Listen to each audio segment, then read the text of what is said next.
So now I'm going to be switching the e-brake over. This is the thing that I was kind of confused the most on, and I didn't really understand how I was going to have to do it because of the way that it disconnects from under the car, which I'll show in a bit, and I finally figured it out.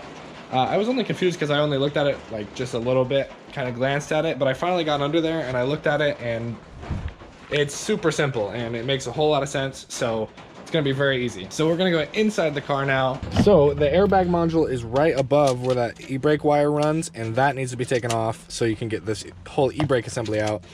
And to do that, you need to remove this. So make sure you disconnect your battery. You have to disconnect your battery. Make sure it sits for like 10 to 20 minutes before it's disconnected. The battery hasn't been attached to this car in literally like weeks. So these are a T50 Torx bit, security Torx bit. So you can get these a lot of places. I got mine from Napa. It was about $11, so you can get them online. They're not super tight in there.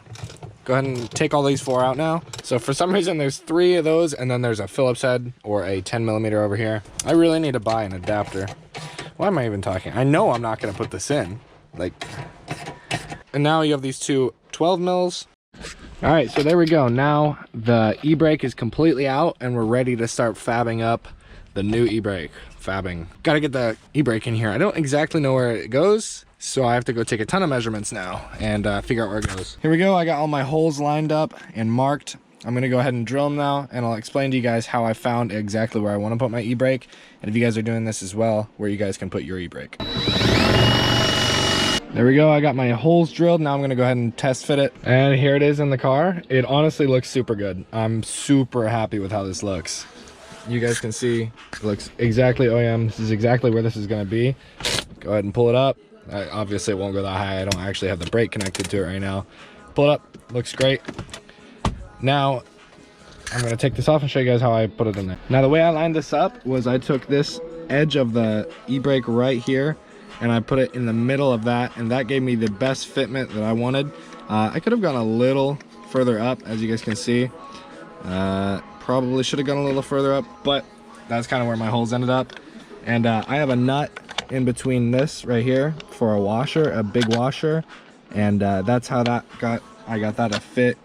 And I have another nut down here between it. You guys will have to shim that out however you need to. It probably needs shimmed out more in my case, but it's kind of what I think I'm going to end up going with, just having that nut in between there. It'll give me good enough. And then I'm gonna obviously have to tighten these down really tight, and I need to go get longer nuts to go through here. The only problem with this is under here there is a screw hole for this, and the nut on the bottom, the welded nut, is really close to this, so it'll have to be kind of weird down there.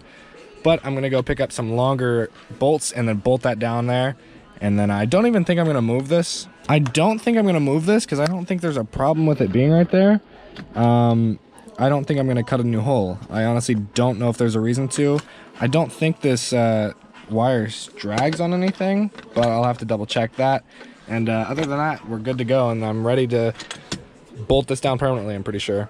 I'm actually really happy with how this came out. Now I'm going to run the wiring from the ignition switch into here, and I'm not going to completely wire it. I'm just going to kind of run the wire in here so that I can be ready to do that later. So this is where the e-brake cable comes up. I just cut that back a little bit, and I cut the front off so that this will lay a little bit more flat down in there.